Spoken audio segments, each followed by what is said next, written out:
Welcome to the Daily Dose. My name is JD. I'm the campus pastor at our Vista campus, and it was just last fall that I got a chance to be with a bunch of you in a bus in Israel, and the bus driver said, "Hold your breath because we're about to pass over the mighty Jordan River."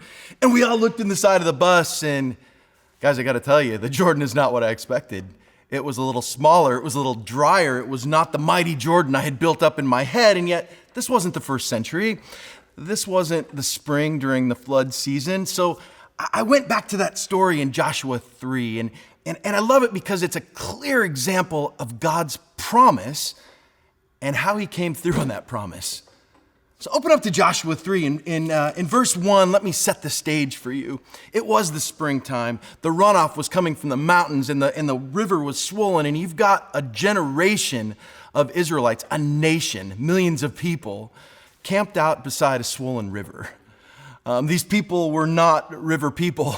These were people in the sand, in the desert. They were likely not swimmers, and yet you've got the rumble of a river right next to camp. You've got the city of Jericho with fortified walls and the fires burning, just waiting for anyone to dare attack that promised land that God had said, "This is where I'm giving you. This is what I told Abraham, the land that would be flowing with milk and honey that would be yours." And yet between you and that promise was a swollen river. I guarantee you there were some scared people. How are we going to get millions of people across and all their possessions and occupy that land? There's huge people over there. There's fortified cities. We've been in the desert. And this is what happens.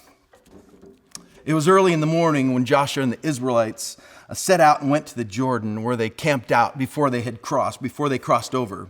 And after 3 days, the officers went to the camp and they gave orders to the people. They said, "You're to move out from your positions, and when you see the Ark of the Covenant, you follow it. And you know which way to go because you've never been this way before, this nation, but keep your distance. Keep about 1,000 yards between you and that ark, because the ark, it represented the presence of God. It was the stone tablets from Moses. Don't go near it. In fact, give it some space so everyone can see." Joshua told the people, "Consecrate yourselves. Get ready. This is no normal day. Put the normal things aside, people. Put your focus on him. Consecrate yourself, for tomorrow the Lord will do amazing things among you." So Joshua said to the priests, "Take the ark, go in front of the people," and they did it. And the Lord said to Joshua, "Today I will exalt you in the eyes of Israel, so that they may know that I am with you, Joshua, as I have been with Moses. Tell the priests who carry the Ark of the Covenant, when you reach the edge of the river, go stand in it. Put your foot in the water." And if you fast forward a few verses, you can see they put their feet in the water, and the mighty Jordan piled up in a heap, and a nation would cross over, not in the mud, that a nation would cross over on dry ground. I love this story because God is very clear with his people. I want you to follow the ark, follow the representation of my presence. And yet Jesus would come and say, "Christian, son, daughter, follow me." Just like he told them, follow the ark. And yet this way, Jesus, Emmanuel, God with us, follow him. Do what he does. You can say what he said.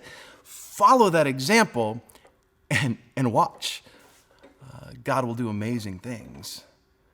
And yet it required something of the priests. They had to take that ark and they had to put their foot in the water. And I guarantee you, this was a scary moment. Was God going to come through on the promise? Was he going to deliver them? Was he going to give them the promised land? Was he going to stop the river's flow? It took a step for them to get there. And church, I don't know where you're at. If you're standing by a river looking across going, "I have no idea how God's going to come through in this one. I have no idea how he's going to keep my promise, keep his promise." He may be asking you to put your foot in the river. What does that look like for you? I can leave you with this promise from Isaiah, where the writer simply says, "When you pass through the waters, I will be with you. And when you pass through the rivers, they will not sweep over you. When you walk through the fire, you will not be burned. The flames will not set you ablaze, for I am the Lord your God.